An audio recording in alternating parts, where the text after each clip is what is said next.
So, hello everyone. My name is Eleanor Finley. I'm going to be the moderator for me this evening, for you all this afternoon, for our panel. I want to thank you all very much for coming to this discussion. Obviously, it's generated a lot of interest, which is great. We're happy to be here with you talking about this really important and challenging issue.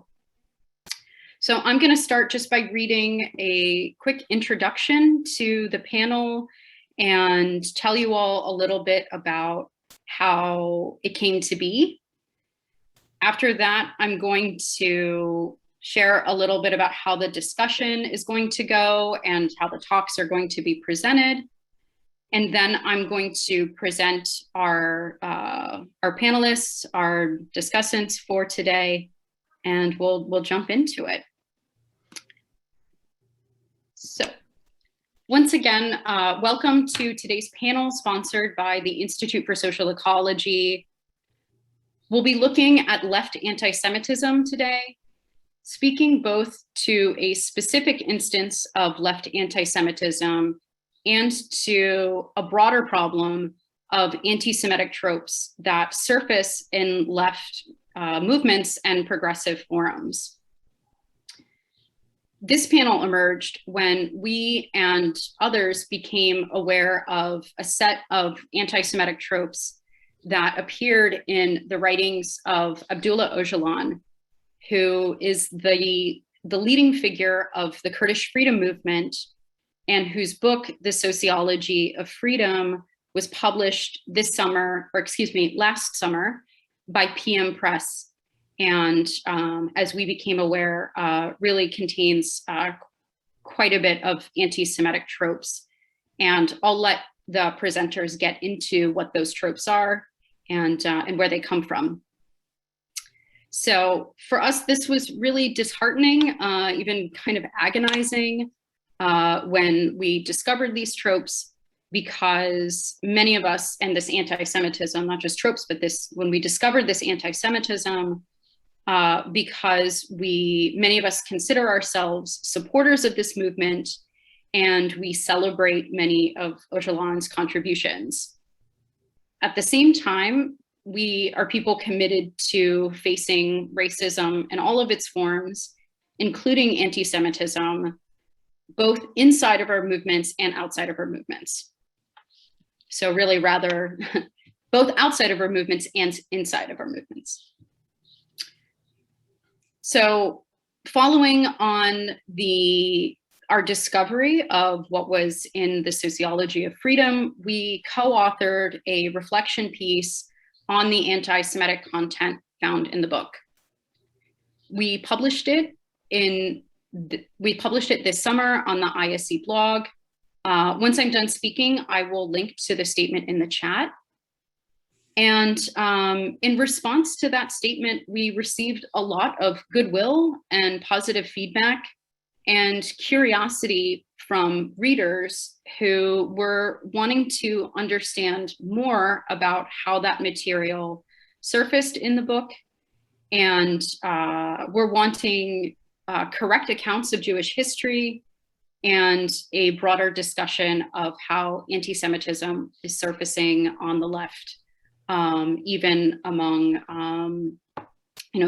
close allies. So the title of this panel references the predicament that Jews face of being blamed for huge social and political forces like capitalism and communism, forces that are vastly out of proportion to the numbers of actual Jews in the world. And here they are counted too often. On the other hand, we find that the left does not count anti-Jewish racism in its own efforts, again, of anti-racism generally. And in this case, Jews do not count enough. And it seems that Jews only count when it's convenient to count them. So Öcalan's case is just one of many instances and a much broader problem of anti-Semitism on the left. While some of today's presenters will speak directly about that text, others will be speaking more broadly on the history of anti-Semitic tropes and other cases of left anti-Semitism. And we hope that through this discussion and these presentations that we will today raise awareness of anti-Jewish racism, foster genuine solidarity, and generate a productive discussion about ways that leftists can learn about how to identify and address anti-Semitism when it surfaces around us. Okay, so that's my introduction to the panel. Today, each speaker will take 10 minutes to present their talk, bringing us to a close at about 1:10 p.m. Eastern Time. And we'll have 30 minutes for question and answer. I ask that folks remain muted during the question and answer, and to please write your questions in the chat and indicating the individual you want to address your question to, if that's what you'd like to do. Yeah, I think that's it for how the panel will go. Maybe one of my co-presenters can correct me if I've missed something, and if I haven't, I'll go into introducing our presenters. How are we doing so far? Good, excellent. All right, so first up we have Alan Goodman, who is a professor of biological anthropology at Hampshire College and past president of the American Anthropological Association. His work explores how poverty, inequality, and racism become biological or get under the skin. His latest book, Racism, Not Race, with Joseph Graves, will be published later this year. And I'm missing a piece, but that's all right. Peter Staudenmaier will speak next. He teaches modern European history at Marquette University, and he's a longtime faculty member at the Institute. Part of his research centers on the history of racism and anti-Semitism. Blair Taylor is a researcher, educator, and activist focused on social movements, capitalism, ecology, and anti-Semitism. He's the program director at the Institute for Social Ecology and co-editor of The Next Revolution, an anthology of writings by the late Murray Bookchin.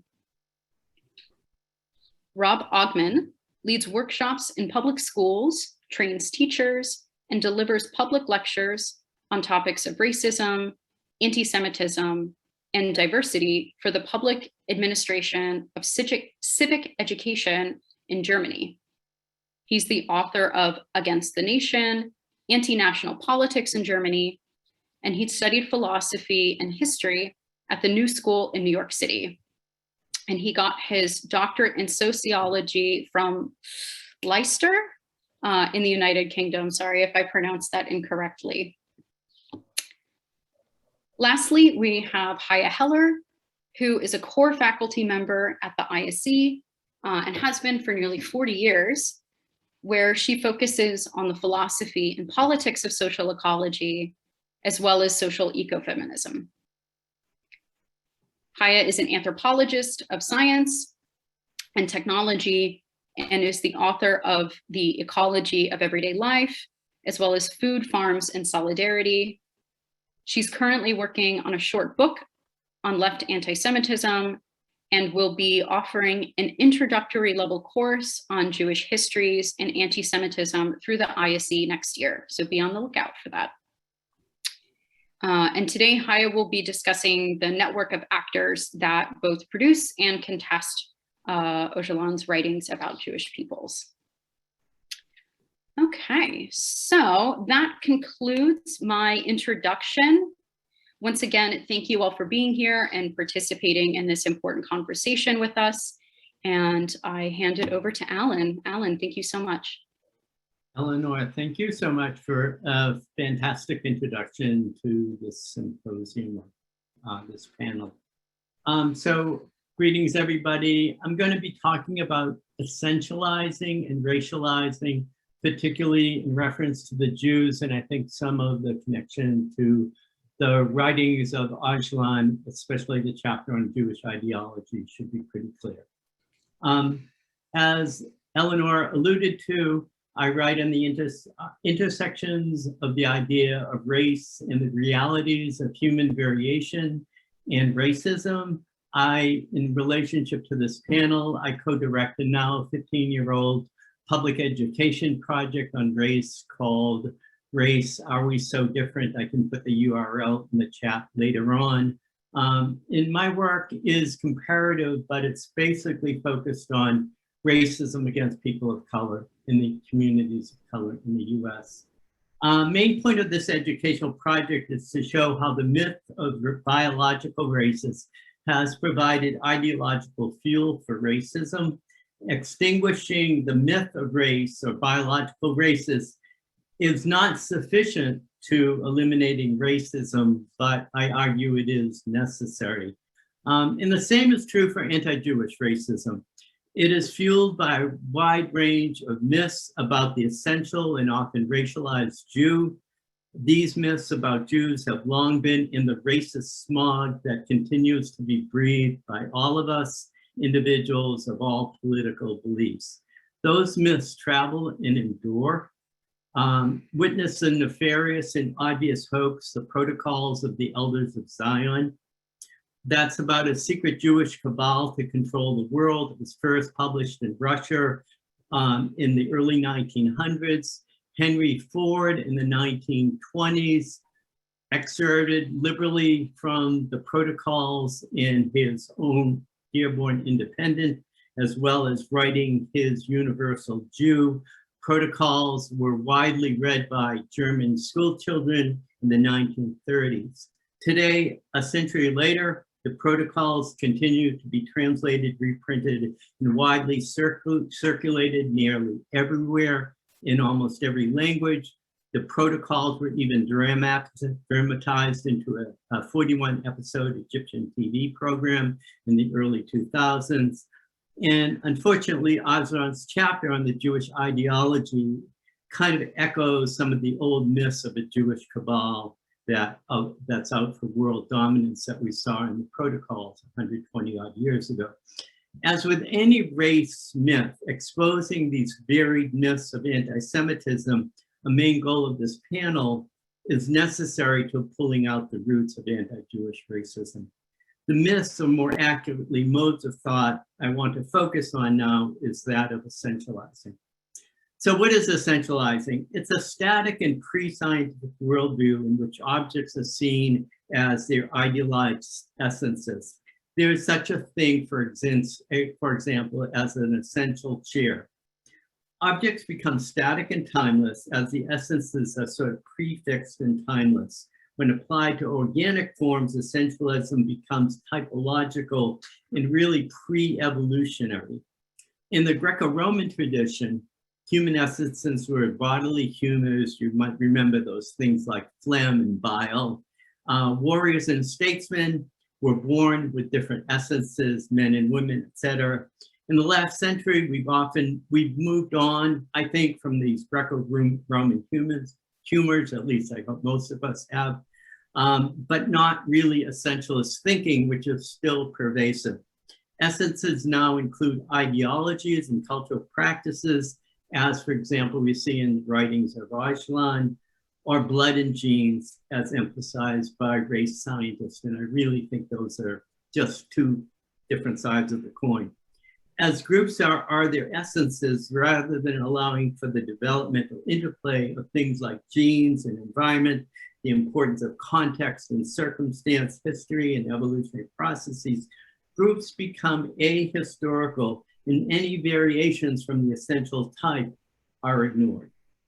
Now, a good deal of what motivated this panel is a recognition that Ogman had fallen into essentializing the Jews, an easy but fatal mistake.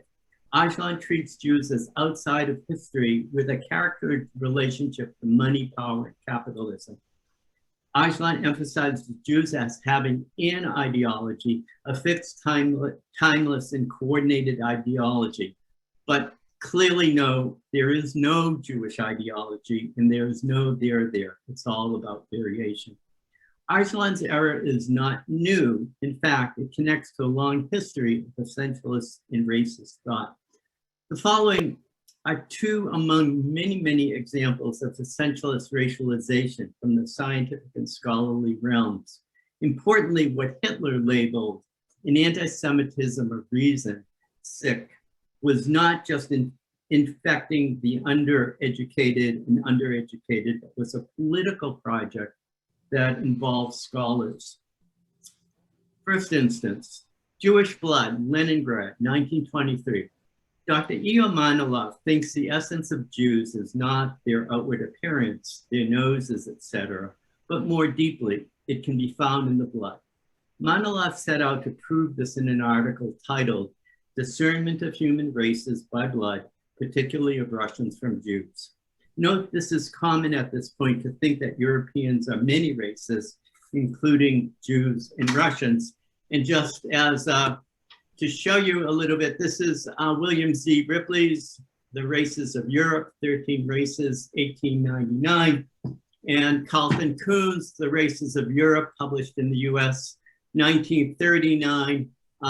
Kuhn was a professor at Harvard, and down the hall from E.A. Houghton, who I'll talk about in a second.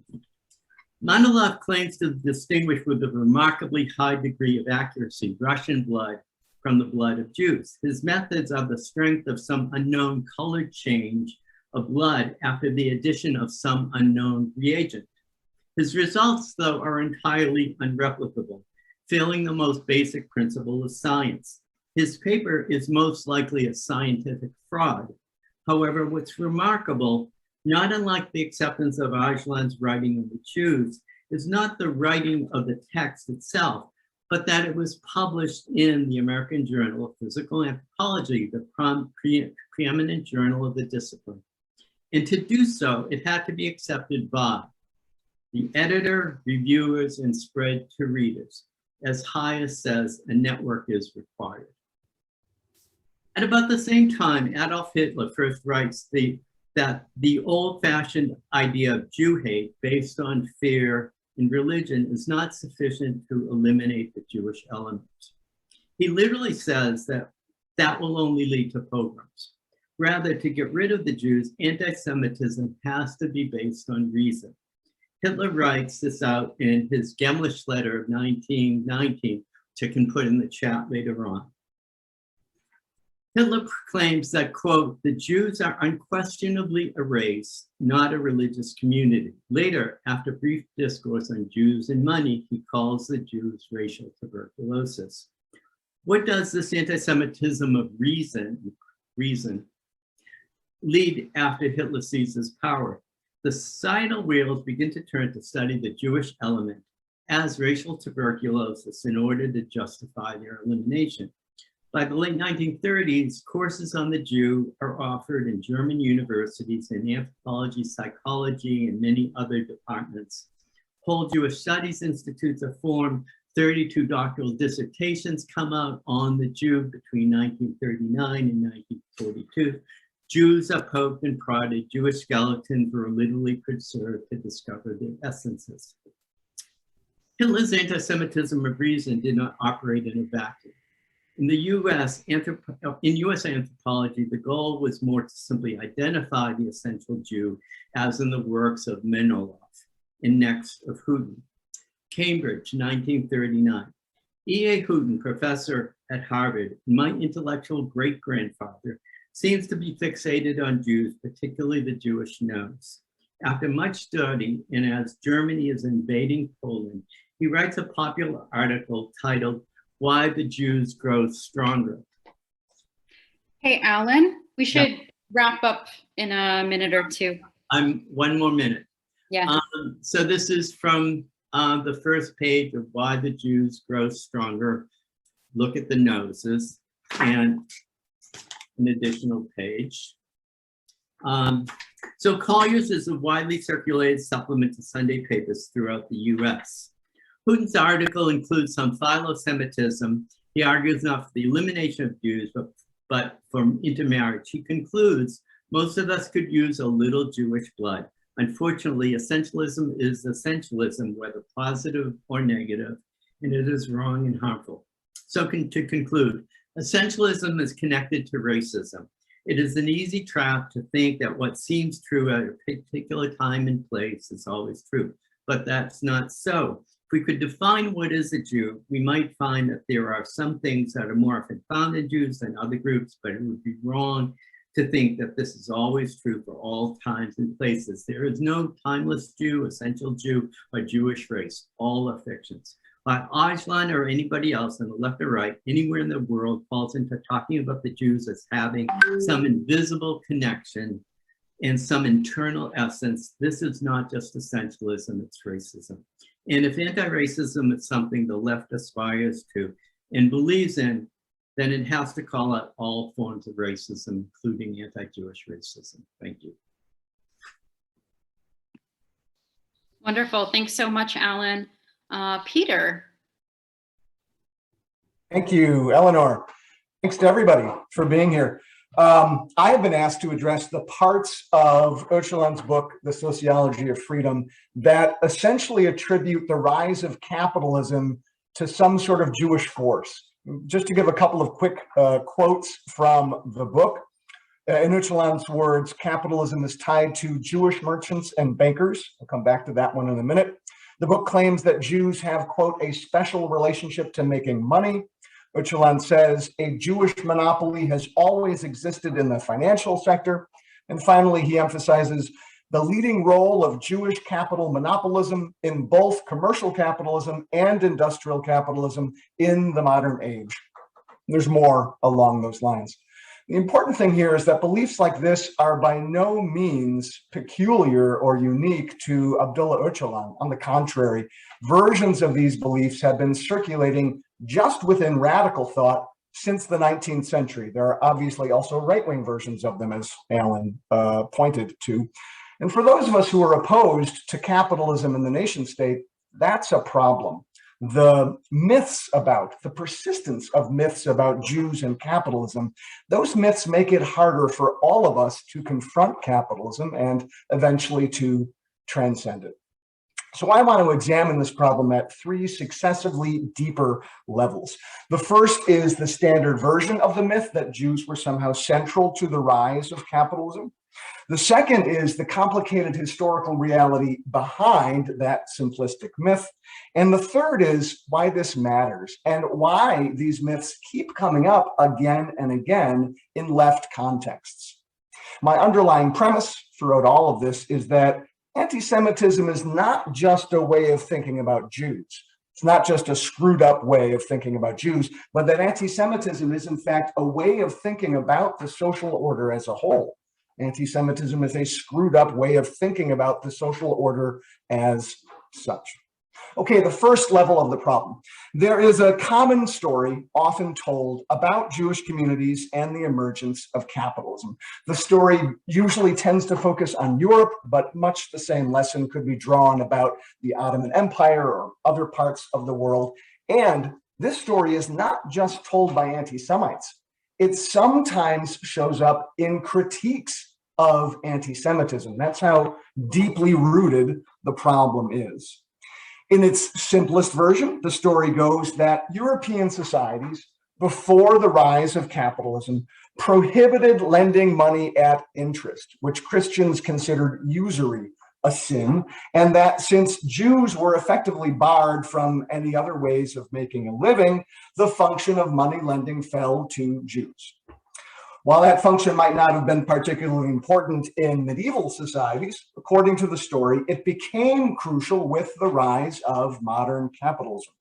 Thus, Jews, through no fault of their own, found themselves in key positions of power within capitalist societies. So the story goes. In some ways, that's an effective story. It seems to explain important parts of the past, tells us how we got to where we are. The problem is that the story isn't true. And historians have worked hard to dismantle the various parts of this myth. For one thing, the prohibition against usury, against lending money at interest, was basically a rhetorical device. It was not difficult for Christian societies to find ways to get around that supposed prohibition. And the vast majority of people involved in early finance, credit, money lending, what have you, the vast majority of those people were Christians. Jews were typically shut out from those networks. The kinds of work that Jews actually did varied a lot from period to period, from place to place, as you might expect. In some communities, Jews were engaged in agriculture, which was, after all, the predominant economic activity of the time. They couldn't own land, but in some cases, Jews could farm, for example. Many Jewish communities in the medieval world in particular were what counted then as urban. They were based in towns and cities. Think of cities in a smaller sense than we might today. And in those contexts, Jews often worked as craftspeople outside of the guild system, which was, for the most part, closed to them. Some Jews engaged in local or regional forms of trade, often in secondhand goods. In general, Jewish communities found creative ways to make a living, individually and communally, in the face of the considerable restrictions placed upon them. And that meant that their economic occupations tended to be marginal, but somehow Jews managed to carve out economic spaces and did virtually any kind of work that they could. The one thing they didn't do was invent capitalism. Even in those cases where Jews were significantly involved in commercial activities, by virtue of their structural marginalization within medieval societies and early modern societies, and by virtue of their small numbers relative to the majority population, Jews just weren't that important to the rise of modern capitalism, to the emergence of a capitalist economy. They certainly did not play a central role in capitalism's ascendance. But the really striking historical pattern, the one that I find interesting as a historian, worrisome but interesting, is that myths like this actually predate capitalism. These myths in some ways don't have that much to do with capitalism specifically. Long before the rise of modern capitalism, Jews were held responsible for economic woes of all kinds. In fact, for social misfortune of all kinds. Whatever the anxieties and resentments were that the economic forces or the economic relationships of their time produced, many of those things were then tagged onto or given responsibility to Jews. In other words, the image of Jews, not the realities of Jewish life, but the image of Jews served as a marker for the discontent that economic situations produced, regardless of whether those economic situations had anything to do with market exchange or private property or commodity production or what have you. Okay, to wrap up my contribution, I want to look briefly at the deepest level of this problem. I think it's important for us to acknowledge that in today's world, it is not easy to make sense of capitalism, much less to figure out how to overcome it. Capitalism systematically distorts our understanding of the world. That is something that radical critics of capitalism have long pointed out. And it's true, and it's important for us to recognize. Capitalism systematically distorts our understanding of the world. By its own operations, capitalism makes it harder for human beings to recognize each other and to work collectively toward a different world, a world beyond capitalism and beyond the nation state. And in that sense, anti-Semitism is a distortion of a distortion. What anti-Semitic myths offer is a distorted view of an already distorted social reality. If capitalism has warped our lives, warped our societies, anti-Semitism makes it even harder to comprehend how modern society got this way and how we could create a fundamentally different society. So if we want to move toward the democratic civilization that Öcalan's work points us toward, We won't be able to get there until we confront the anti-Semitic myths that stand in our way. Thank you very much. That was really wonderful, Peter. Blair, we're ready for you. Great, thanks, Peter. So we only have 10 minutes. I'm gonna try to go quickly through a few salient points I want to make about what anti-Semitism is, how it looks on the left, and a few historical examples. Can you see me? I'm still seeing Eleanor on the main screen. Yeah, okay, great. So my first point I want to make is that anti-Semitism is often overlooked on the left because it presents itself as a critique of unjust power. So it's quite unique in that it purports to not punch down, as many other forms of racism do, but punches up. So this really sets it apart and makes it easier for the left to overlook it, as it's associated frequently with critiques, as Peter said, of capitalism, of the state, of mainstream media, or of Israel. So I want to just look briefly here at a few slides that give some historical examples. Give me 1 second here. So here we have the anarchist Bakunin comparing the whole Jewish world as one exploiting sect of leeches internationally across national boundaries and across all political opinion. If we look at the populists in the late 1800s, here's Mary Elizabeth Lease, a leader saying redemption, money, and interest-bearing bonds. Let me move the stuff on the side I can't see, are the curse of civilization. We're paying tribute to the Rothschilds of England, who are but the agents of the Jews. A very evocative picture here of this is us in the hands of the Jew being bled dry. If we pop up to the 1960s, the New Left, here you have the New World Liberation Front, and this was a cartoon from a New Left magazine at the time, the Zionist ruling class incorporated. You have the pig at the head of the table of CEOs who are exaggerated caricatures of Jews with big noses and dynamite under it to blow it up, which is precisely what they threatened to do. Not Zionists, but the Jewish American ruling class cannot protect themselves well enough for a sufficient amount of time. We call on all comrades to move directly against all Jewish American ruling class bloodsuckers if Rabin moves to massacre freedom fighters. These ruling class dogs, you gotta love this 60s language, are influential both here and in Israel and are extremely vulnerable. A little bit closer to us, in 2003, Adbusters magazine, which was very closely tied to both the Alter Globalization movement and put out the original call for Occupy Wall Street, published this article called Why Won't Anyone Say They're Jewish, which basically identifies the Jewish members of the neoconservative Bush cabinet as if somehow that matters. Not surprisingly, this was by the editor Kalalasan, but then the other editor, Micah White, later endorses the anti-Semitic 5-star movement in Italy. Sooner still, in 2012, we have Occupy Wall Street, which had some anti-Semitic actors and content on its fringes. Here's a person who is down there daily at Zuccotti Park. Google Wall Street Jews, Jewish billionaires, Jews and Federal Reserve Bank. Of course, this is not to characterize the entire movement as such, but it did draw people who were drawn to a certain anti-Semitic critique of capitalism. There were two main Facebook pages for Occupy Wall Street. One was the official one. There was another one that was unofficial, but had actually more followers, or had like 500,000. The other one had like 300,000. And this was filled with anti-Semitic conspiracy theories. So even in those early days, I remember being down there, it was probably about 50-50 left and right. And there was a lot of anti-Semitic discourse going on down there, which was, disavowed by the main organizers, but there nonetheless.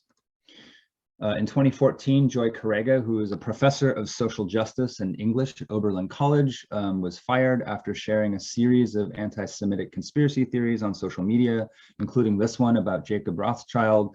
Hello there, my name is Jacob Rothschild. My family is worth $500 trillion. We own every bank in the world. We own your news, the media, your oil, and your government, and you've probably never heard of me. This demonic, angle with him emerging out of the shadows, looking like Mr. Burns from The Simpsons. She was sacked, but she was actually defended by Students for Justice in Palestine and also some other faculty members who basically insisted she did nothing wrong. Another recent example, here is a mural that UK Labour Party leader Jeremy Corbyn initially defended by a US graffiti artist named Mir One. Here you have 6, Jewish bankers sitting around a Monopoly game that's built on the backs of the world's people of color with this Illuminati symbol in the background. And Corbyn defended him at first, saying, I don't see what the problem is with this, which goes to show just how blind we are to kind of classic anti-Semitic tropes on the left and how it can merge with critiques of capitalism, the state, new world order, unless you're attuned to seeing some of these tropes and some of this imagery. Here's a very recent one. I think this is June of 2021 from Cynthia McKinney, the one-time Green Party presidential candidate. The final piece of the puzzle, Zionists did it, 9/11. The final piece of the puzzle, of course, you could very easily replace this with Jews. Somehow, many people, again, will defend this because as long as you say Zionists, you don't say Jews, somehow this is okay, even if it replicates all the classic tropes of Jewish control and nefarious Jewish influence. Okay, so these are some I know I blew through those very quickly. We could find a lot more, but I just wanted to give you some concrete examples of what this discourse looks like on the left and how it's different from other forms. I want to say that anti-Semitism, although it's central to contemporary far-right politics, it cannot be reduced to white supremacy. A lot of leftists today want to insist on this frame, but this framing blinds us to anti-Semitism on the left, which sounds and looks quite a bit differently. I'm going to stop sharing my screen for a second. By contrast, I want to argue that it's not just racism, but it's a much more all-encompassing worldview, as Peter said, which I like to call reactionary anti-modernism. It takes all the problems associated with social change, capitalism, the state, some other things that aren't problems, but some see as problems, emancipation of subordinate groups, and projects them onto the Jew, including the destruction of nature, the unnatural disruption of the gender binary, erosion of the family, of tradition, the unified nation, the replacement of nature with urban cosmopolitanism, destructive ideologies like Marxism or the Frankfurt School. Even today, Jews are held responsible for critical race theory. So on the one hand, while this has kind of these classic elements of a scapegoat theory, unlike other theories, for example, immigrant blaming, it's a much more expansive worldview. It's very rare that you have people blaming immigrants for all problems or African Americans for all problems, but this is precisely what anti-Semitism does. It takes all these and projects them onto Jews, making it quite distinct. So perceiving anti-Semitism as an anti-modern ideology and worldview that goes beyond just individual prejudice or even social prejudice, that grew out of the contradictions of modern capitalist society, opens us up to a perspective that goes beyond thinking only in in-group, out-group categories or prejudice, racism, like in our brains. It targets central features of modern society, abstractness, universality, mobility, cosmopolitanism, and is aimed against capitalism, however wrongly understood, all of which become identified with and personified as the Jew. So whenever you have critiques of capitalism that are especially focused on like the 1% or bankers or individuals rather than a social system, it aligns nicely with historical tendencies to hold Jews responsible, as Peter said. And you see this even on the left. Well, Jews didn't have any choice. They were forced by, conditions out of their control to go into banking, but that's an objective fact, but we can't hold them responsible. That's not only false, but it's of course very dangerous. So Jews are hated as the embodiment of all the negative aspects of modernity. It's not enough just to subordinate them, but they must be eliminated altogether. So this is why it's at the core of the modern right, this hatred of liberalism, this hatred of Jews. Okay, the next point I want to make is that current anti-racist theory has no place for anti-Semitism. Both critical whiteness theory and critical race theory primarily and only understand Jews as white, which overlooks a much longer and more complicated history wherein Jews were not considered white for much of even US history, let alone global history, and are still not considered white by the right. And even, of course, being assimilated and white passing obviously did not protect Jews from the murderous anti-Semitism of the Nazis or from anti-Semitic violence today. So this limited understanding of Jewish history and its reduction to whiteness has resulted not only in ignoring anti-Semitism. We can look at the omission from the opening principles of the Women's March, the insistence that there's no ever problem with anti-Semitism within labor under Corbyn, which you can just look at all the problems from calling Jewish members Zios, to the refusal to really grapple with what Öcalan wrote in the social ecology milieu. So this has created a situation where even supposedly anti-racist activists, and including folks of color, have actively perpetuated anti-Semitism. Again, we've got In the UK Labour Party, we've got Jackie Walker, who was a key activist there, who was recycling Nation of Islam talking points about Jews and the slave trade. We've got a Black Lives Matter rally in Seattle, where it was an anti-gentrification protest against a pot shop, and where someone from the stage basically said that this person's from Israel and served in the IDF, which wasn't true. They're a person with long roots in that community. We already mentioned Joy Correga, Cynthia McKinney, the Zionists did it. There's all these examples on the left that don't sound like the typical discourse of the right, and yet the typical left reaction is to shift to only a white supremacy frame. So I just want to emphasize, how are we doing on time here? You're at time, so. Okay, I'll wrap it up. So I just want to say that, our self-understanding of being an anti-racist or even being a person of color does not prevent one from reproducing anti-Semitism, and certain trends on the left even facilitate it. So even this last summer, Google's chief of diversity was forced to resign when they discovered a 2007 blog post titled "If I Were a Jew," which said, I'd be concerned about my insatiable appetite for war. I mean, this is from a self-avowed czar of diversity and anti-racism in a big corporation. And he wasn't fired, he was actually moved to a different role. So just really briefly, I'll just end by mentioning the 4 Ds. These are common dynamics you see when leftists try to address anti-Semitism: disappearance, denial, dismissal, and derailing. There's typically a lot of defensive and dismissive orientation, which is quite unique because the left is usually very sensitized to accusations of racism. I can look at some of these specific slides and examples later, but first of all, the left doesn't usually talk about it at all. Most leftists don't know about the Polish purge of Jews, the majority of Jews in Poland, in an anti-Zionist discourse in 1968. Most people, when Charlie Hebdo happened, they often denounced the magazine itself and didn't talk at all about the anti-Semitic murders by some associates of the people that carried out the attack. You have the denial that anti-Semitism is a problem. Linda Sarsour saying it's different from anti-Black racism, it's not systemic. I got into a debate with the Occupy Judaism director who was insisting there was no spike in anti-Semitism in Europe, where I lived at the time, because it had been cynically used by Netanyahu to encourage immigration. So his move was to deny it was happening at all. And the end result of this, I mean, we could talk about more about downplaying. The AK Press book, The Politics of Anti-Semitism, says we should never take anti-Semitism seriously. We should have fun with it. We should, it's on par with not answering your aunt's last letter. You have the Women's March saying, it's okay that we can pal around with Louis Farrakhan, a noted transphobe, anti-Semite, anti-feminist, call him the greatest of all time. This is distraction. Very unusual reactions when confronted with allegations of racism. And lastly, you have derailing, which changes the topic, usually to Israel or to a more deserving group.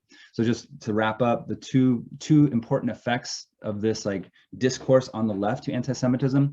First of all, many Jews feel they're not allowed to discuss their own history of oppression, and frequently feel they have to prioritize other more serious forms of domination. And when it is addressed, it's rarely on its own terms. It has to be considered alongside Islamophobia or in relationship to white nationalism. And we can talk about some examples, recent ones, if we have time later. So as a result, a lot of people either shut up, or they slowly drift away from the left they feel does not care about Jews.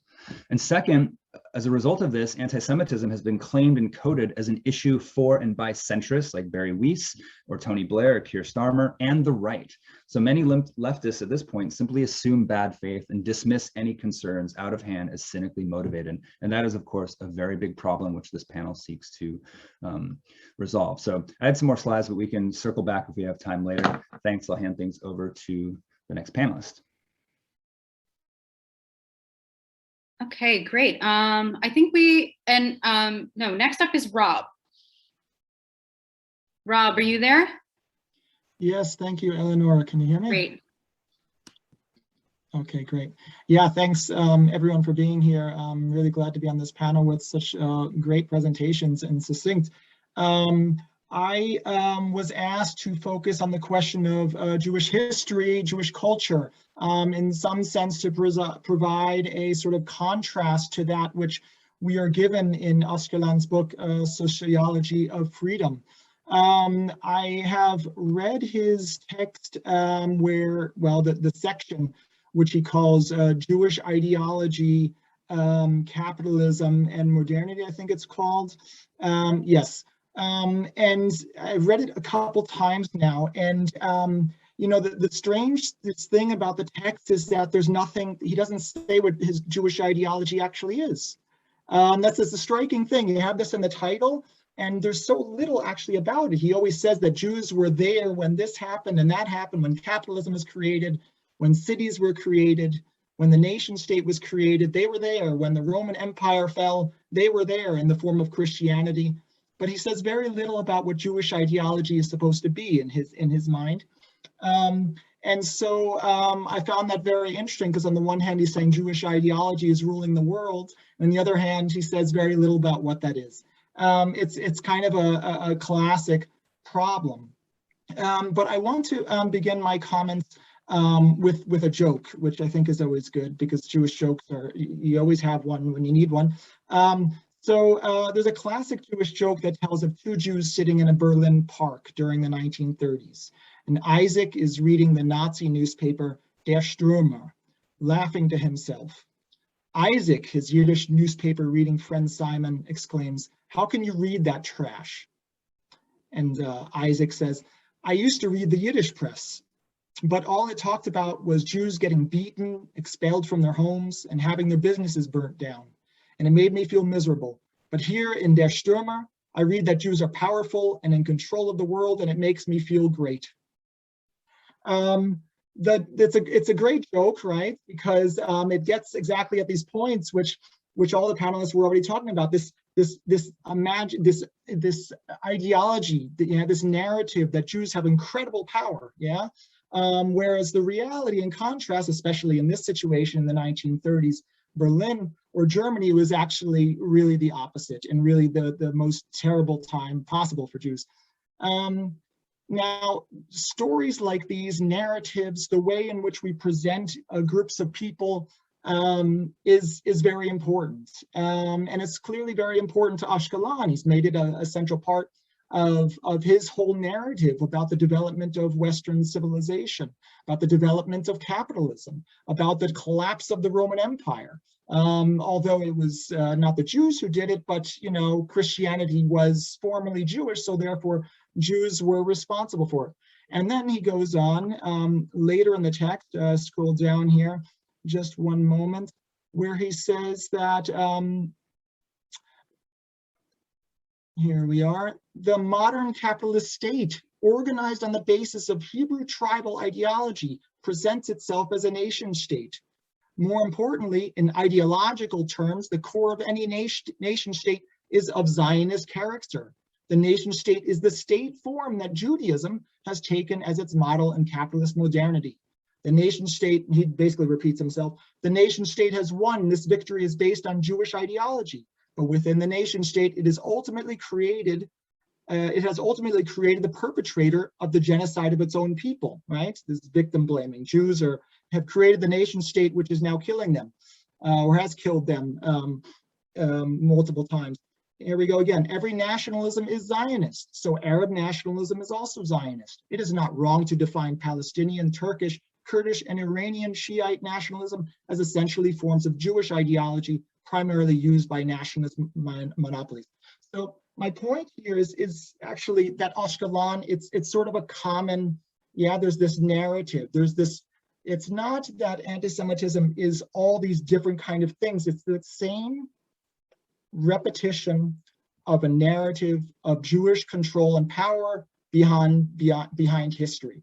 And now, of course, there's anti-Semitism and there's anti-Semitism, right? Some people would say there's a difference between anti-Semitism and philo-Semitism, a term given to try to conceive of a positive, in quotes, depiction of Jewish influence on society, right? Often, and I have this often, I work in public schools here, where people and students say, yeah, well, Jews are very good with money and therefore they're very rich. And I don't mean that in a bad way or anything like that. They're just, you know, they're very economical and you know, and this would be contributed as something philo-Semitic, yeah? And I think this is actually the way that maybe we can read Ashkelon's depiction. I think he means it in some ways in a positive contribution to society, but in fact, it doesn't change the fact that what it does is it casts Jews, as Alan said, in an essentialist way as being the drivers of a certain historical trajectory. Now, I have to make a break right there because I do want to put in something else into this presentation, which I usually don't do. I usually do a presentation like my other panelists, but I was asked to say something about Jewish history, Jewish culture, Jewish identity, yeah? Because this is so missing, yeah? And you're not gonna get it from Ashkelon. So I wanna say something. I mean, Jews have contributed to Western society, have contributed to history in important ways, yeah? If you take, for example, Judaism as the first monotheistic religion, yeah? You had the first idea, or very successful idea, that there are not multiple gods, but there are one God. Now, for people, I'm sorry, I'm making assumptions, maybe religion is not so important in this group. So why am I mentioning this at all? Well, monotheism can be understood also as a very early form of universalism. When you say that every person, every human being is under one God, made in the image of this God, what you're saying is that everyone is equal, yeah? That does not mean to say that Judaism and all the religions that also believe in monotheism, like Islam and Christianity, which later took on this idea, also respects all these ideas of equality, but it's an early form of equality, okay? Ashkelon wants to tell a story of Jewish ideology, completely absent in this depiction. And the interesting thing about this universalism is that it's universalism, unlike some of the really destructive aspects of Enlightenment universalism, it's universalism that tries to not eliminate particularities. It's universalism that says, yeah, the Jewish people said, we are the Jewish people, that's a particularity, but we're part of a universal family, if you want to use sort of the hippie term. Yeah, which means that there's an equality, and at the same time, there are specific differences, yeah? Okay, I'll go on. The 10 Commandments, yeah, everyone maybe knows that. The 10 Commandments, why would a sort of secularist leftist maybe be interested in the 10 Commandments? Well, maybe we could think about it being the first early covenant, yeah? By which I mean that instead of saying that rules and society should be guided by arbitrary kings and hierarchies, yeah, to bring in the social ecological terms, instead there is dignity for everyone, right? I mean, that's basically the sense of the 10 Commandments, yeah, that no one should be able to murder each other, you know, these types of things, that there's a dignity for every person, and later this developed also into the idea of rights, yeah? So it was an early form of moral or ethical code, yeah? Like I said, it doesn't mean that everyone lived up to this at the time, but it means it's an early foundation of ethical, how could an ethical life be lived, yeah? Ashkelon wants to talk about Jewish ideology. It's completely absent. Here's another one, the idea of history. This is also very important to Marxism, very important to social ecology, the idea of history. We throw around the term very easily, but you know, the idea of history was created in historical time. Jews also contributed to the idea of history. What I mean by that is that there is a past, a present, and a future. I know that sounds kind of absurd in the 21st century to think of that, but that actually came about at a certain point, yeah? The idea that the world can actually be improved in the future, that people can contribute to it, that it's not just a matter of gods fighting out things in the sky, but it's a matter of how we act in the world, yeah? This ethical part combined with time to give the idea that in some future time, the world can be redeemed, yeah? So the Hebrew word mitzvah, I'm sorry, you're putting up your hand. Am I at my 10 minutes? Yeah, I'm putting up my hand. I just want to let you know you're close to time. Also, just as a quick clarification on pronunciation, yeah. Ojalon, with like a J. Ojalon, yeah. Mm-hmm. Thank you. The idea that human action can contribute to social change and improvements, yeah? This is not something that happens mechanically. The world also doesn't always stay the same, but it could actually be made better or made whole. The idea of Shabbat, yeah, you all know the creation story, the creation myth that the world is created in 7 days. Yeah, the first 6 days, the world is actually created. On the 7th day, God says, now I take a break, yeah, I'm resting, yeah. This idea was the beginnings of the idea of Shabbat, the idea that there is work, there is labor, but there also needs to be stopped. It also needs contained. It also needs to be time for people to focus on other things than just changing the world and working. This also got taken up, of course, in the labor movement. Yeah, it's also a basis of the idea of dignity. Yeah, you don't find it in this work, in this text. So there are so many examples, and my aim here is not to give any kind of comprehensive thing, but just to point out so many things that could be brought in when one is interested in portraying a specific role of Judaism or Jewish culture to Western or world civilization. Thank you. Awesome. Thank you so much, Rob. All right, our last presenter today is Chaia Heller. And once she's done, we'll move into Q&A. I've already started to get some questions from the chat, and I got some questions via email earlier today. So I hope folks might be able to stay a little bit over the designated time. I think this officially ends in 30 minutes, but I think it would be really great for those who want to stay and continue the conversation a little bit longer. So hand it over to Chaia. Hello, can you hear me okay? Can you? Yes. Okay, sorry. So thank you, Eleanor, so much for moderating, and thank all my fellow panelists for pulling this together. We've been working on this project since January of this year. So it's been a very grueling, sometimes painful process to kind of figure out how to respond to an incident of left anti-Semitism in our movement that was close to the networks that we're part of. I'm an anthropologist, and I've done a lot of work sort of looking at the social networks that constitute social movements. And so when I think about an artifact like a piece of writing that circulates through a social movement, I take a social network analysis. And so that's what I'm going to sort of do here very briefly. So the artifact we're dealing with here is Ogman's Jewish Ideology, which is a set of pages that is found in his bigger book, Sociology of Freedom. And when we all kind of started looking at other places, we saw versions and parts of this writing from Sociology of Freedom that have been circulating for at least 13 years, but I've heard from other folks who have been circulating for decades. So what I want to do is kind of give us a snapshot of what is the social movement network that brought this text, Ogman's Jewish Ideology, into being. Because if you don't, a text has no life if they're not people who write, translate, publish, promote, read, authorize, and defend that text.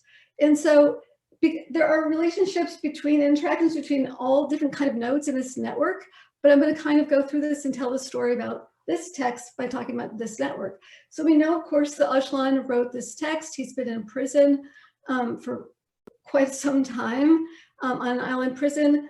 But a lot of the ideas that he is writing, it sounds like he's been holding for many, many years. He came of age in the Turkish left. So we could do a whole network analysis of where did Ogman come from? What was his formation as a leftist thinker?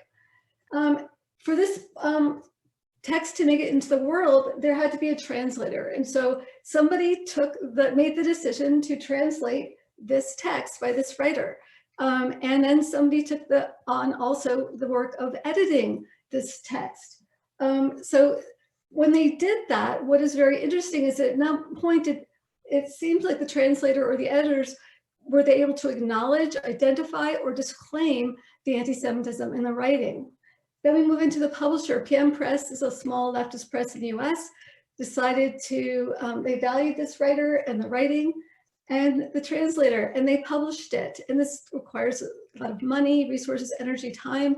And again, in this part of the process, at no point was anybody identifying or disclaiming or refuting the anti-Semitic content, the tropes, the anti-Semitic tropes that Ogman writes about Jewish power, how Jews abuse it, and how Jews actually create their own holocausts cyclically through history.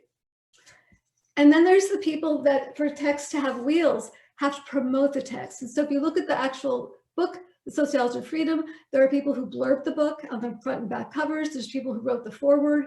There are people who are reviewing the book. And they too are failing to identify, acknowledge, and refute refute the anti-Semitic writings that they see in the chapters. And the question is, well, I'll ask in a moment, is at what point do people see it and decide not to acknowledge it? And at what point do they simply not see it? That's a really interesting question. And then for a piece of writing to have wheels, it also has to have a readership. And the readership is actually the biggest part of this network. And what's crazy in terms of trying to do network analysis is we really can't see all the people reading the Sociology of Freedom. But we know that people are reading it. We have had people from social ecology study groups contact the IC. I've been in touch with 3 different study groups. And how we became aware of this writing actually was somebody in a social ecology study group out west contacted the IC because they wanted it to be confirmed that Öcalan's writing was not anti-Semitic because the Jews in their group have been saying that it was. And their group basically fell apart over this, and the Jews were quite traumatized, demoralized, and kind of left the movement because of Öcalan's writing and it being defended. And it was really lucky that they called the ISC, and at the ISC, the Institute of Social Ecology, there was somebody there who could say, no, in fact, this is extremely anti-Semitic writing.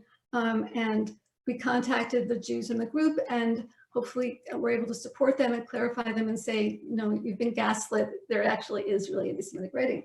So the readership, but people are reading this in colleges and universities, where people are studying this very exciting movement, Rojava, the Kurdish Liberation Movement, in organizations and movements like the Institute for Social Ecology. I've been promoting Öcalan's work for over a decade without having any idea that he was writing this way about Jews. And then finally, the last part of this network is Kurdish leadership and Öcalan scholars who have the cultural authority to defend the text. What happened then was we built a counter, this group, this panel that you're seeing here today, and some other people who've been supporting us and be part of the process along the way. We tried to sort of create a counter narrative to raise awareness about the anti-Semitic content in Öcalan's text that was just being read and is still right now, this very moment, being read by people and being taken as credible, truthful writing and description of Jewish history and Jews. So we wrote a reflection piece, which again, I hope the link is in the chat, and we wrote it.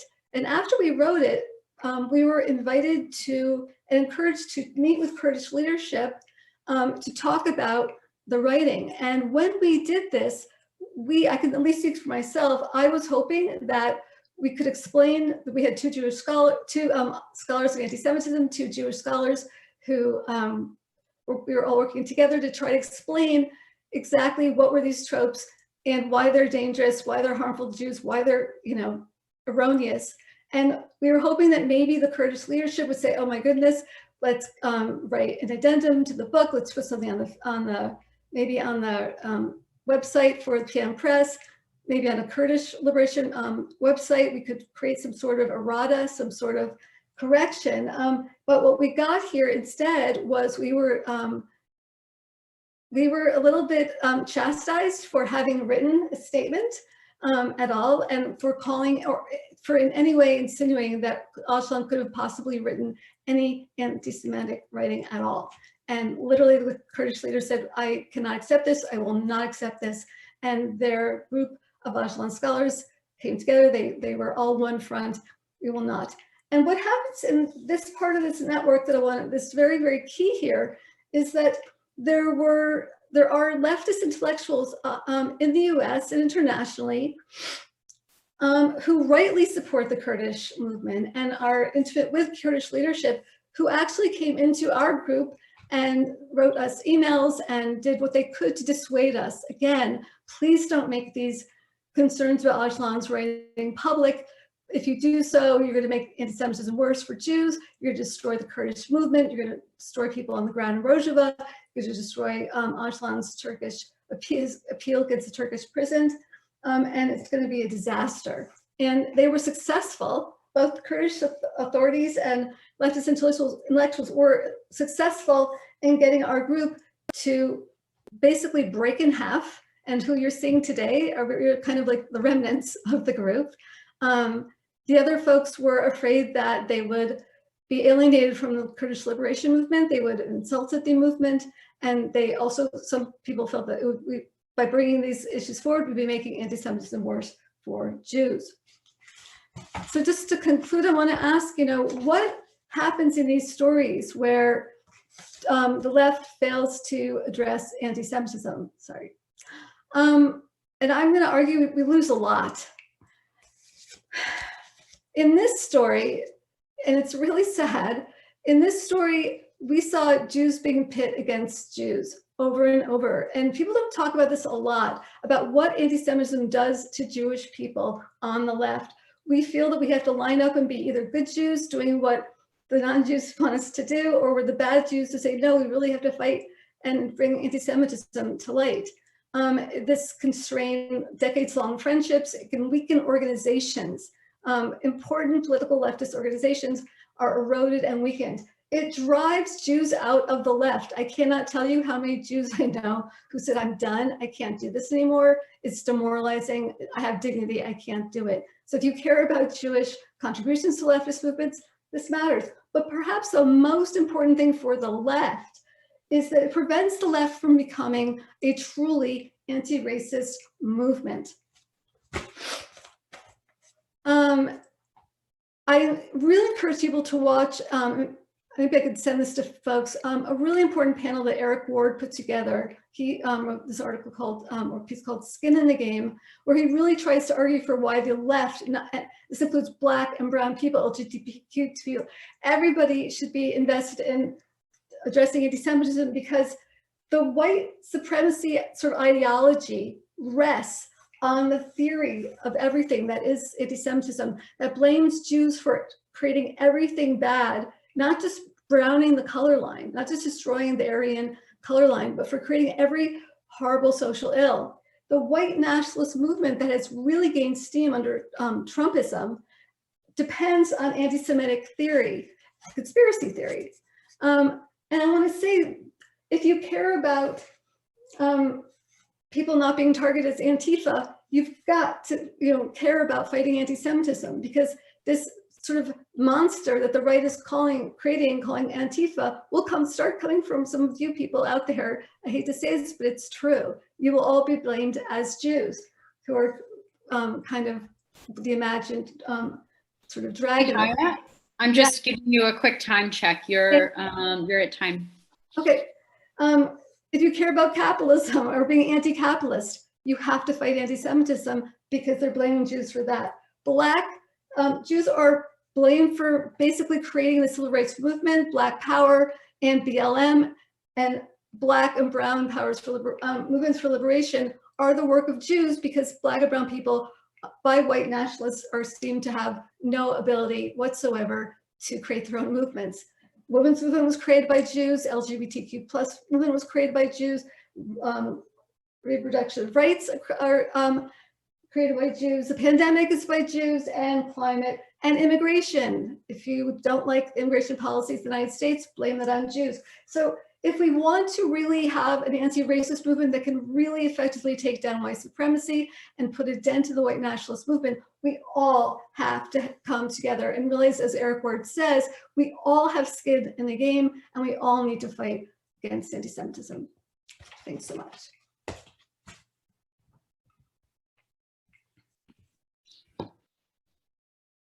Wow. There's so much here to think about, to get into. This has been such a rich panel. So I want to thank the panelists again for sharing your expertise and your knowledge and your time. So it's almost 9:15, which does eat into the Q&A, but again, I think we can go over. I hope that works all right with folks. I'm just starting to see more questions pop up in the chat. Just a quick caveat as I'm taking questions. It's unlikely that we're going to be able to get to all of them or even most of them. So if we don't get to your question, I apologize, but I'll do my best to sort of curate a nice conversation. So while I'm reading some of these other questions, the first one that I want to line up is from David. It was sent to me, David Arfa.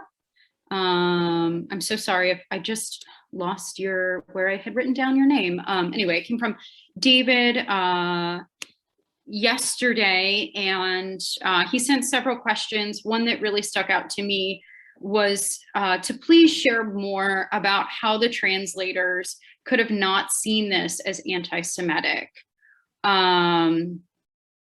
You know, yeah, what was in their minds, and what has their response to this been? This question's not directed to a particular speaker, but maybe we can take one or two and go from there. I'm happy to speak to that. Is that okay? All right, is there anybody else in the panel who wants to speak to it as well? Okay, Alan's raising his hand as well. So Chaia, maybe we can maybe have a brief comment, and then Alan can make one as well. The leader of the Kurdish movement, who is the speaker of the movement and also the translator of Öcalan's works, literally said verbatim, "I do not accept this as anti-Semitic. I will not accept it." And she explained in a very elaborate way how Öcalan takes a dialectical approach to looking at Jews' relationships to power and how Jews collaborate with power. She would not look at any lines or would speak to any of the anti-Semitic content, would just kept saying over and over, "I cannot accept this." And then her partner said, who's German, said, "When I first saw this, of course, I too thought this was anti-Semitic. I was horrified, but then I came to understand Öcalan's very unique, creative, dialectical way of looking at how Jews collaborate." And he does this to every ethnic group, and he does this to every group, and he did it to the Armenians, and because the Armenians really protested, they did take that out of the text. He's not trashing Armenians. So it's interesting. They don't see it, and if they don't see it in my mind, they actually think that what he's writing about Jews is accurate. They don't think it's anti-Semitic. It's truth. Can I say something about translation? Yeah, please. So a couple different things. First, a couple of the major parts of Sociology of Freedom, the chapter on Jewish ideology, and then there's another really problematic piece on Jews and the Holocaust. I forget the exact title, but it's basically blaming the Jews for the Holocaust. Both of those, although the English translation published in Sociology of Freedom was 2020, both of those pieces date back at least to 2012. They were published online and have subsequently been removed because it's been pointed out that they're anti-Semitic and it's easier to remove something online. Which, by the way, was blamed on a bad translation, but there's been 2 or 3 translations and they appear to be quite similar. The other thing I'll mention that I would love somebody who knows more about it is I talked to one Kurdish scholar who had read the original and said that he felt like the English translation was even more anti-Semitic than the original. He felt like it might have been the difference in he becoming more aware of it, but there's a question of, you know, what happened in translation. Clearly it didn't get softened. Rob. Yeah, just one quick comment.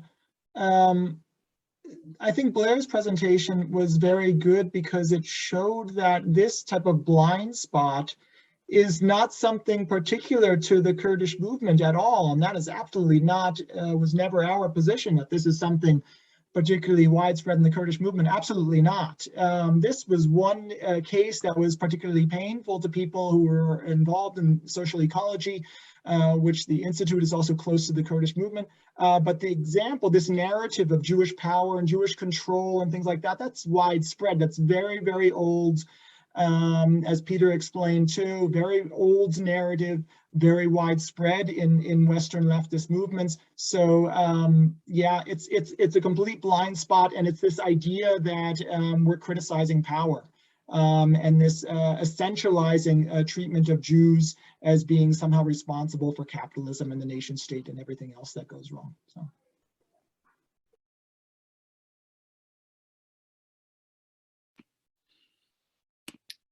All right, so I'm just looking for another question. Someone earlier during the presentation asked to talk a little bit more about the relationship between whiteness and anti-Semitism. How should we think of the relative informal power of light-skinned, read white passing Jews, like the person who asked the question, have within the racial hierarchy, and excuse me, and that does largely discriminate in our society, that discriminates largely based on melanated skin. So to unpack a little bit the relationship between whiteness and anti-Semitism.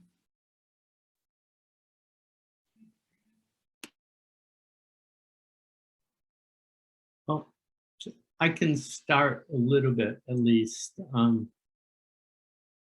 to say that it is complex historically. Clearly, Jews officially, by official, I mean by, on the census, US Census, they were counted as white, but unofficially they were not. They were whites of a different color, as Matthew Fry Jacobson, I think, wonderfully talks about it. And many groups from Eastern Europe and Southern Europe were considered non-Aryan, non-Northern European, and thus not white. And somewhere after World War II and the Holocaust, they became honorary whites. So Jews were really never considered to be part of white folk, yet do have white skin privilege. So I think that Rob sort of refers to this a little bit as that sort of and I think Blair as well, as the complex place that Jews are today. But it also, of course, leaves out a large percentage of Jews of color who do not have white skin privilege. So just to say, it's a really complex formulation. I guess the last thing I would say is there is a myth of whiteness and that's one of the foundational hidden basic myths about the idea of race.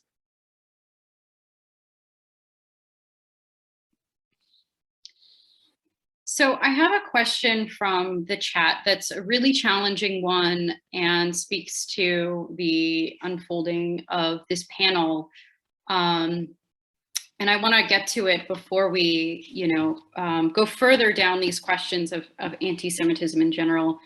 And this question comes from Noah, and he's asking, was there any effort to engage with Kurdish leadership on Öcalan's anti-Semitic writings before the publication of the letter, or did the engagement only come after publication? If so, what was the thinking behind that strategy? He's curious if ISC folks approached Kurdish leadership. When they did so, did they have pre-existing relationships with those leaders and individuals? So I don't know who wants to speak to that. I certainly have my own answer. I'm sort of suppressing my own desire to answer that question, but I'll let the panelists take the first stab. Okay, now we're getting lots of questions. That's great. Yeah, so somebody could answer this and do try to keep things relatively brief. I want to speak to this one. So I want to make it clear that when we met in January, thinking about like, what can we do? How do we raise awareness and do some sort of errata, some sort of correction to this writing? During our first meeting, we were discussing how do we find sort of like the stakeholders, and how there was one person in the group who's very, very close to the Kurdish leadership, and this person connected us. So we had two-hour dialogues with the top 2 Kurdish leaders in the entire movement. One of them is a major translator for Ajlan, very close to Ajlan. So, and then there were 2 extra, they brought in 2 Ajlan scholars. So there's 4 of them, and there were 4 social ecologists. 3 of us were here. So 4 of us here were in those dialogues. So we did one in January, one in March, and then we tried. We were hoping that they would say yes, let's work together to try to figure out how to get to and speak to the readership out there to do some sort of corrective something. But we got instead, like I said, the opposite. We got, no, there's no anti-Semitism there. How dare you? Please do not make this public. And it wasn't, we spent the summer and spring trying to get our statement published. And this is another really important part of the story, is that there was not one leftist magazine, journal, online, anything, website, organization who wanted to come close to this. Not because they didn't see the anti-Semitism, everybody seemed to see it, they just were absolutely terrified, including a lovely rabbi who was a journal who said, I'm heartbroken to read this material, but I'm afraid of being sued. So we saw this in January, we met with Kurdish leadership twice, January, March, and then we didn't publish it until August. And what I want to say at the end of my talk, and I want to say is, the problem still remains. You know, the leadership did get sort of its way, which was to have this not become public. And people are still opening their books and reading these words, and they're being uncorrected. And I would love to have people ask if you'd like to join us in trying to figure out how still to address this ongoing problem that has not been resolved.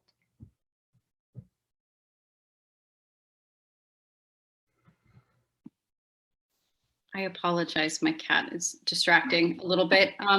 Is there somebody else from the panel who would like to touch on this question?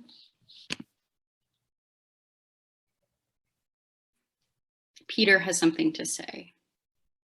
Very brief. I agree with everything Chaia just said, but the perspective I toss out there is that this process is not over, in part because we did finally all agree and find a place to publish the letter. I see that as initiating a new step in the dialogue, and I hope, I can't predict the future, but I hope maybe we'll have opportunities again in the coming months and years to rejoin that interrupted conversation with Kurdish activists. That's all.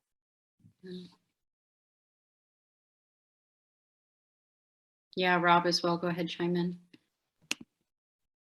My comment, sorry, my mind is still on the question previous to this one. I don't know if I should add my comment to it or if I should just let the conversation continue on. The question of whiteness. Should I say something about that? Yeah, I think this is a very difficult question. I think there's no real simple answer on it. And that has to do with a lot of different factors. I mean, first of all, which country or which context are we looking at? I think most of the people here present are from the United States. I'm also originally from the United States. I live in Germany. So the experience of Jewish life in this country is very different than in the United States. I know it's been getting worse over the years since Trump was in office and so forth. But in Germany, you know, every synagogue is guarded by armed police. So if you want to go to a house of prayer, you have to go through police control. That's not something that you really would characterize as a standard sort of white experience of privilege, nor is the desecration of cemeteries that go on regularly.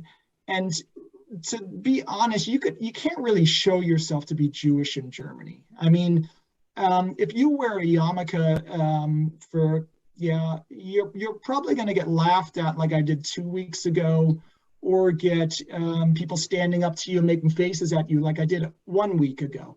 I don't wear a yarmulke because I'm not very religious, but this was really like in the matter. One time it was in the matter of about 5 seconds after leaving the synagogue. I had forgotten to take my yarmulke off, and the other one was in about 3 or 4 minutes from leaving the synagogue. And I mean, those are just sort of common experiences. So, I mean, the aggression and hostility towards Jews, and this is for Germany, but may also apply to other places, is not an experience that you would say is a common experience for white people. Now, the other thing is, I mean, if you look at the Israeli population, if you want to use categories of white, it's a little bit more tricky. The majority of Israeli Jews are not what you would characterize white. They're Mizrahi and Sepharim, come from Arab countries, Middle East, North Africa, and so forth. So in those cases, Jews are also not white, nor do I think Ashkenazi Jews in Israel. The white, it doesn't really work in the same way that you would maybe use in North American context or in some parts of Europe.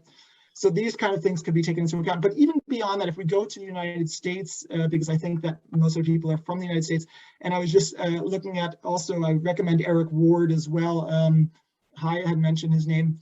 A very good writer about anti-Semitism and the white nationalist movement. He also says, you know, it's not common to get death threats. That's not a common experience of being white, but that's something common, a common experience for Jews, whether they have lighter skin or not. So this kind of complexity, we need to take that into thinking that I can't give a really simple answer to it, but I think we need to consider these experiences of being blamed for all sorts of problems, being blamed, yeah, apparently the Jews were behind 9/11, these types of things, these types of hostilities, which is also very different than Black or brown experiences in the United States. I don't think it's easy to say, like, to sort of say, like, sort of put it in a hierarchical kind of sense, like, which is worse. There are clearly, or I mean, I would say, trying to find employment or housing, you would definitely be more discriminated against being Black or brown than you would in Jewish. Sorry, that's sort of a general statement. But I think I would stand behind that in the United States.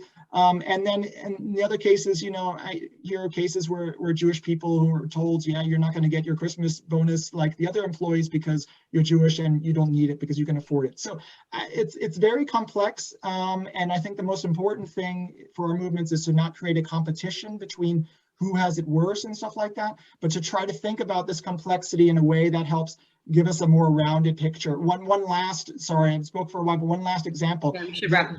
The shooting in the synagogue, in the Tree of Life synagogue. If you recall the narrative of the perpetrator, and this is common also in Germany, of the synagogue shooting in Halle 2 years ago, the perpetrator had said that he wanted to stop the refugee caravan that was coming up towards the southern U.S. border at that time.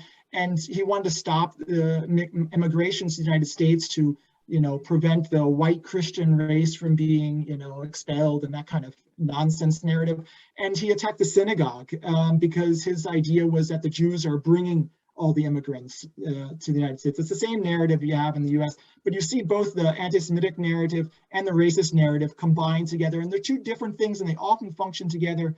That doesn't mean to say anti-Semitism is just a problem in white nationalist movements. It's a problem across all of society, but yeah, I should stop there.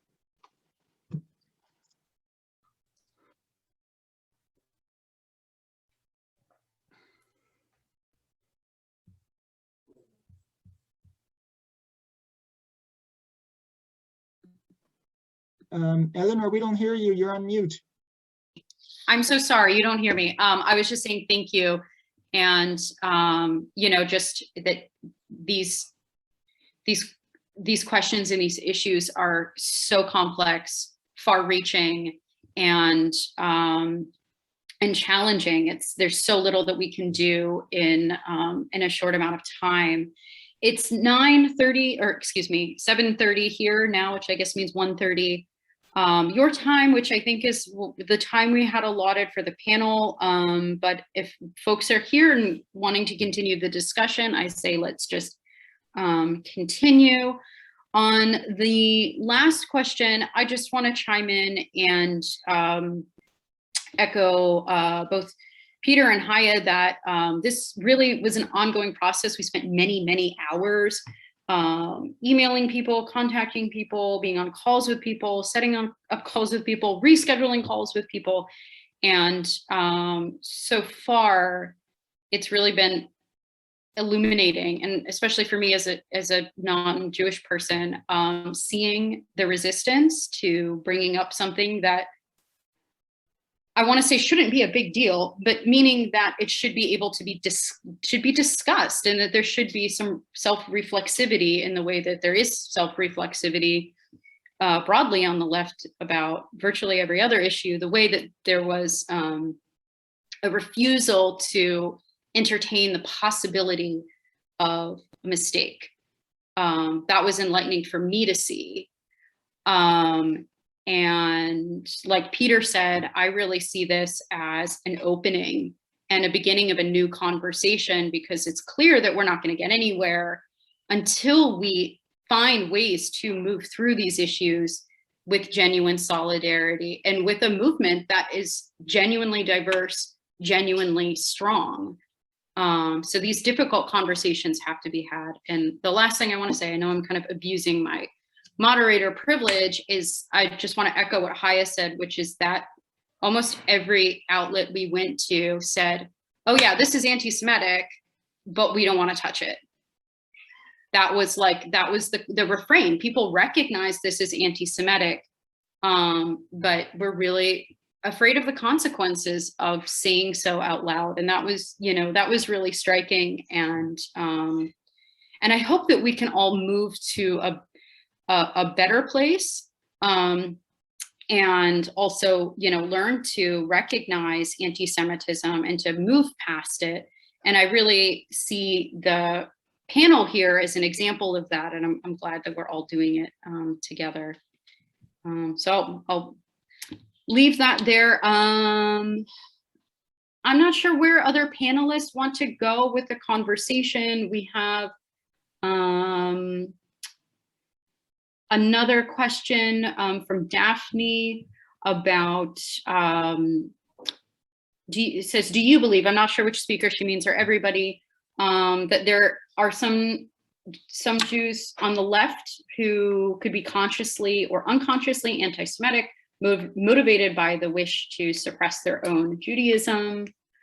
And then there's another question from Katie, specifically about where to kind of draw the line in Öcalan's thinking between where he's critiquing the state and where he's making anti-Semitic, where it's now we're in the realm of anti-Semitism. And I think she phrased that we weren't agreed about the extent to which Öcalan's writings about Jewish ideology can be a critique of nationalism and the nation state, and more sort of, can you kind of pluck out, to me that sort of reads as like, can you pluck out the anti-Semitism, considering that it's called Jewish ideology. So I'm, I guess maybe I'll just sort of put those two questions to the panel and see where things go. I'd like to speak about the Jewish dynamic between Jews. And I want to say, as a Jew, there are things that Jews say to each other in private that they don't say to their non-Jewish friends and comrades. And I saw this in this story a lot. The two things that Jews often say is, we're going to make ourselves look bad if we make anti-Semitism public, and it'll make anti-Semitism worse. And you have to remember that I would not call Jews anti-Semites. What I would say is that if you're a Jew and you grew up outside of, say, Israel, and you grew up in the US, I grew up in freaking Connecticut. My parents are from New Hampshire and Massachusetts, rural Mass. We're used to being other. We're used to being not cool. We're used to being like the nerdy Jewish kids who are dying to sit at like the table with the cool people. And, it's really, and it's not just nerdy, but in high school, I had friends who were Italian and Irish Catholic who hated the Jewish kids. They would say horribly anti-Semitic things, and they turned to me and say, "Oh no, not you, Chaia, you're a cool Jew."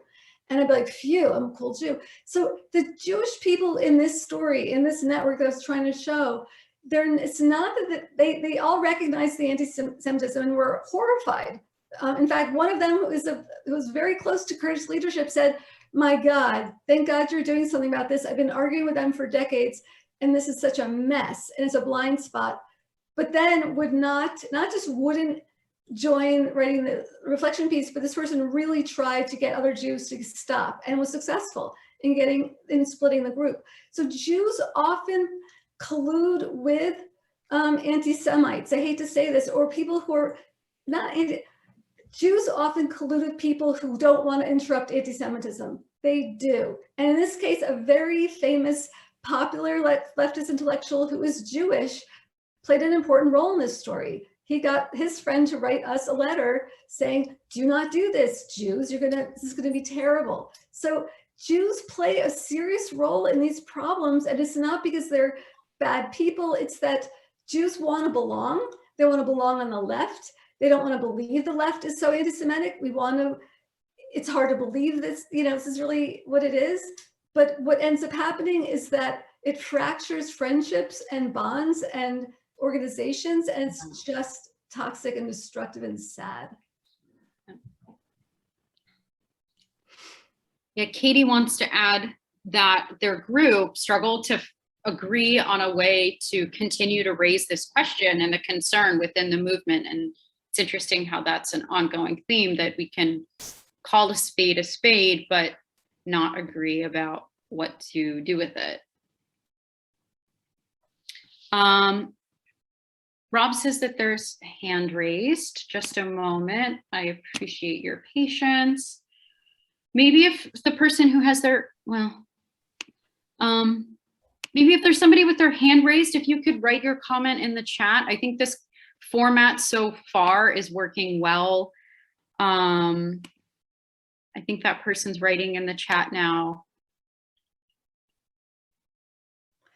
I want to say that that study group that contacted Kurdish leadership for help in understanding this text, they sent a person who was from our dialogue, who's a Kurdish leader, who said to the group, "My goodness, this is the first time I've ever heard of anybody accusing this text of having any anti-Semitic content." And this person said this after meeting with us, so it's not true. And I know that we were not the first people to ever tell Kurdish leadership that there's a problem with anti-Semitism in Öcalan's writing. So I just want to say that was very disappointing for me to hear, that they went to the leadership and the leadership sent them somebody who pretended this is no problem, and B, wow, we've never had a problem with this before. And they still maintain there's no anti-Semitism in the writing. And I think that group disbanded. I don't know, Katie, if you want to say something about that, but I think that group disbanded, or people got disenchanted and demoralized. Mm-hmm. Can I wanted to also raise the point, or a question maybe, that this is about the critique of the Jewish ideology and Öcalan's critique of capitalism and statism. We're talking about where does one end and the other begins, but at least for me, I don't see how the chapter on Jewish ideology actually contributed to the critique. It seemed entirely unnecessary. Harmful, not just unnecessary, it's harmful. Jews have nothing to do with creating capitalism or the nation state. So it's erroneous and then harmful. It's worse than not contributing. So, there are a few lingering questions lying around, but it seems like from the chat, there's maybe also some desire for folks to speak, given that it's almost 9, or excuse me, I keep speaking in my time, and it's not even 9, it's 7. Given that it's 1:45 Eastern time, and I'll put this to the panelists first, do you guys feel comfortable opening this up to as a conversation, and then maybe I'll pitch to folks who are participating, as non-panelists, if that's something that you guys would really like. I know there's at least one person who really would like to say something out loud. Our rationale was that doing the webinar Q&A style with the moderator reading questions helps keep things be a little bit more controlled, also helps move things along more quickly. But now that we're at a place where more folks are leaving, maybe we want to open things up. Again, I'll put it to the panelists first. How do you all feel about that? Peter and I both have to leave fairly soon. Okay. But I'm happy to see the conversation keep going and check out the recording later. Mm-hmm. I'm happy to keep going. I ask people if people have questions or comments to keep them very, very short, because sometimes when we do this, people give kind of little talks. So try to have, not piggyback your questions, or just, have it one question and keep it short. Okay, actually I'm going to revise this. Here's my proposal.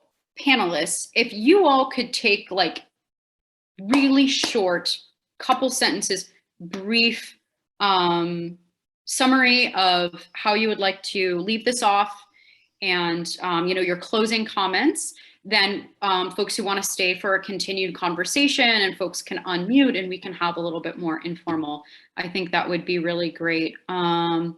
So yeah, let's go ahead and do that. Maybe Blair or Peter, one of you all could start, and then you can be free to go about your day.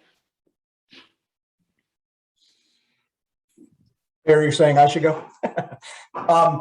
Thanks, everybody. I'm sorry that I and several others have to leave in a minute or two. What I would ask is, let's see if we can somehow continue these discussions in some other forum that isn't as time-bound as this one is. And let's see if we can use this as a positive opportunity, not just a chance to look at some of the bad things that have happened in circles that we're all very close to, but as a chance for us to take a look at the underlying problems that never get addressed in the depth that they deserve. So if we can find a way to do that after this call, continuing over the next weeks and months, that would be awesome. Thank you so much to everybody for participating in this.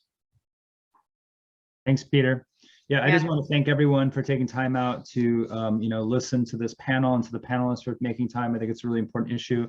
I just want to say, like, what can we do to change this situation? First of all, I just want to make an argument. Take anti-Semitism seriously, incorporate it into the left, take it proactively. Don't be dismissive, don't be defensive, don't be reactive. It's very interesting to me that the reactions I see when these things come up are exactly the same reactions I saw in the early 90s when confronting white supremacy workshops started to become very popular on the left. The exact same words, the exact same responses: denial, defensiveness, derailing, or I have the friend, whatever. So if you start to hear that, like, things would totally set off alarm bells when it comes to other forms of racism. You should probably, think about it. When we educate ourselves about anti-Semitism, it's going to deepen our analysis of capitalism. It's going to deepen our analysis of the Middle East, which is terribly simplistic on the left. Avoid personified critiques of capitalism or simplistic anti-imperialism. Review our anti-racist theory. White privilege theory, again, it does some things well. It leaves no room for anti-Semitism. As Rob said, be aware of the political context that you're acting in, and it's not the same everywhere. Pay attention to rising anti-Semitism in the US and Europe and in the Arab world. Having darker skin is not does not guarantee you're not anti-Semitic or racist in other ways, and proactively combat it. We did this in New York when Gilad Atzmon came to speak. We protested. When Kevin Barrett, an anti-Semite, came to speak at Brooklyn Commons that holds Jacobin, we protested. So take it seriously. Don't let it go unremarked. Have the courage. It's hard. You lose friends. Doesn't make you popular on the left to talk about anti-Semitism on the left. It's easier to sweep it under the rug, but it's very dangerous for Jews. It's dangerous for our movements. It's dangerous for the world. So confronting anti-Semitism doesn't make the left weaker, it makes it stronger. Thanks, everybody. Thanks so much, Blair. I know Rob just messaged that he also needs to go soon, so.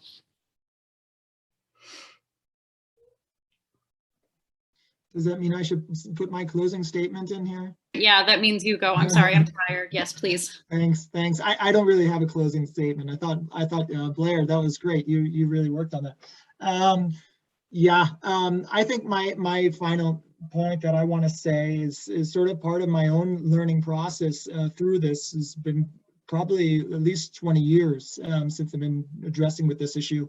Never wanted to deal with this issue, never had this on my radar as a problem until I started experiencing it myself and being seen saw myself cast in this role as this evil villain of history, like presented in the text that we've been talking about tonight, but also in other ways from other groups, like the examples that Blair gave with adbusters and things like that, and so forth. What I want to say or close with is kind of difficult, I think, if you're coming from a political perspective, because it is to say that maybe we need to have a kind of curiosity without trying to press that which we discover into a certain framework.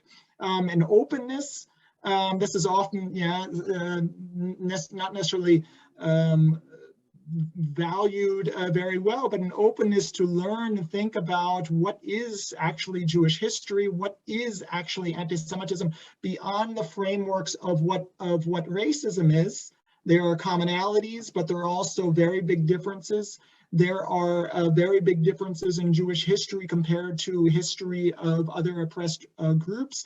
And I think we need to, before we're ready to say, okay, I get it, and I'm putting it into this framework, and check the box, and okay, that's the slot that it goes into, an openness to think this takes time to figure out, to slow down with our quick assumptions, and to treat, especially like Chaia said, to treat Jewish people who are trying to think about this issue, who are also very much capable of making mistakes, with kind of respect, as they also are in the process of journey of going through trying to figure out how to deal with this problem. And this problem, let's face it, this problem is 2,000 years old, right? So this is not something that came yesterday. This is not something that'll be solved tomorrow. This is something that we have to think about, that is deeply rooted in our societies. And at the same time, and I think this is generally true, that most people in our societies do not want to be anti-Semitic.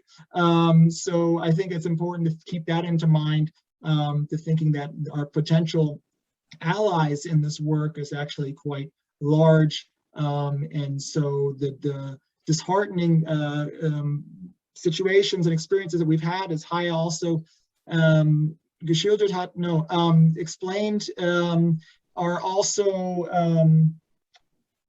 just stumbling blocks.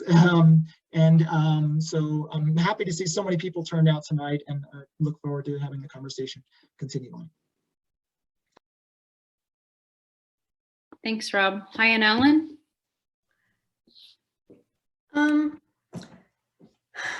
I want to again thank everybody for being here.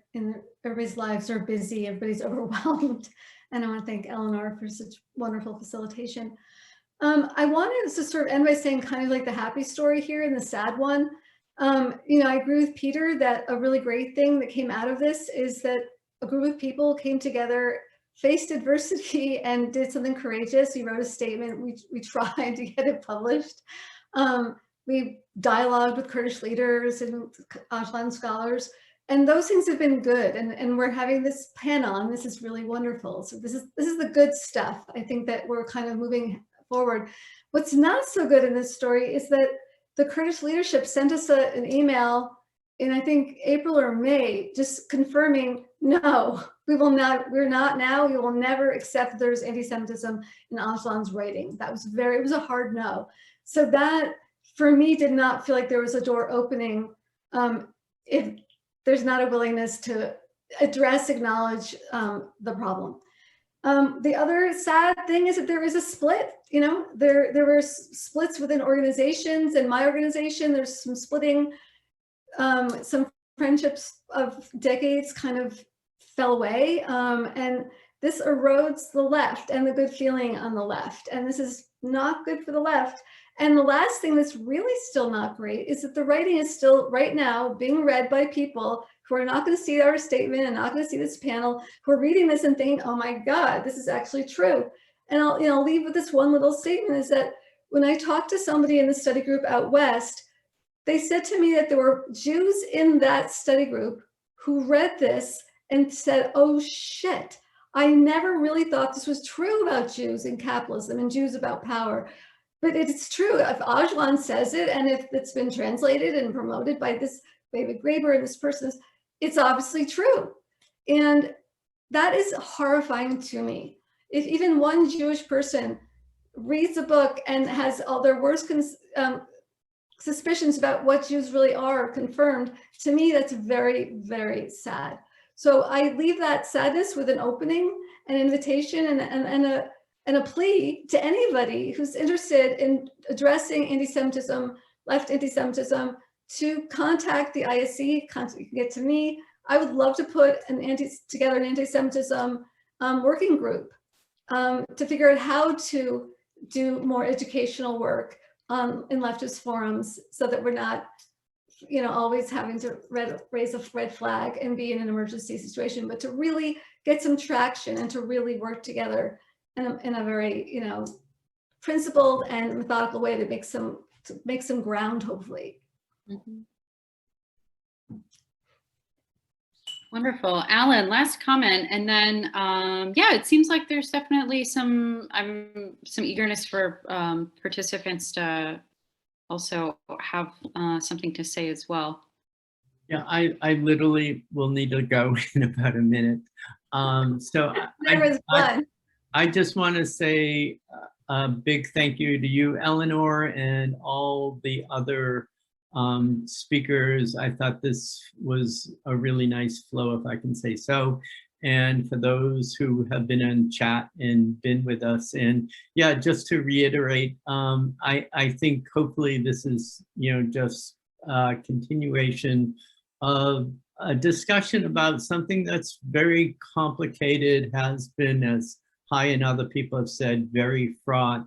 And as others, Blair, Peter, for example, their scholarship has been based on this. So just want to say thank you, and we'll continue, because I so think that this is an essential part of larger struggles against racism and hierarchy.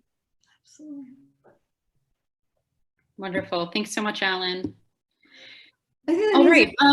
Me, because Alan has to go, and I was going to say I would be happy to hang out for 10 whatever minutes and do field comments and questions if you want to do that. Awesome. Yeah, I'll be here maybe for like another 15 minutes, but I want to ask just before we all disperse, if there's a way to get I don't know, maybe an email list or something from this. I'm actually just realizing that that might not be possible because Zoom is usually done via a link. But Blair, I don't know if you guys at the ISC, if you usually follow up with that, with talks and webinars and stuff. Folks would like to continue the conversation, this specific conversation, you can shoot us an email at where you registered and you got this link from, and we can either set up a specific list. We also actually just set up a new Discord forum to discuss these things, and we can send you a link there as well. It's a little less clunky than email, and we can do more events on it in the future. Great. And I also would plug our class, which if you don't have the chat on, I shared a link for, but we have a class, a 5-session class called Understanding Anti-Semitism that goes through left anti-Semitism, right anti-Semitism, historical, theoretical, etc. So check it out, it's great. Nice. Thank you so much, everyone.